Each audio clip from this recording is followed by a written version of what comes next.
Hi, I'm Craig with ApplianceVideo.com. Today, we'll be taking a look at the pressure sensor on this Appliance top-load washing machine.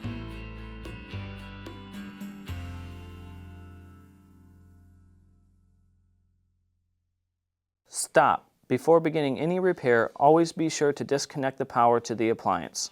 It is also recommended to test the outlet for the proper voltage. Remember to also turn off the water.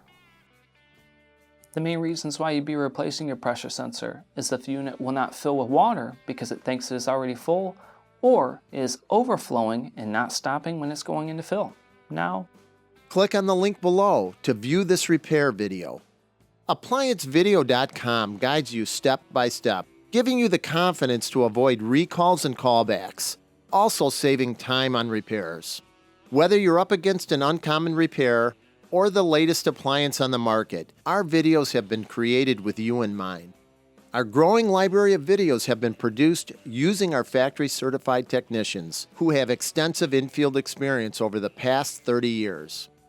ApplianceVideo.com provides high-quality repair videos that anyone can follow, regardless of their skill level. We are here to help.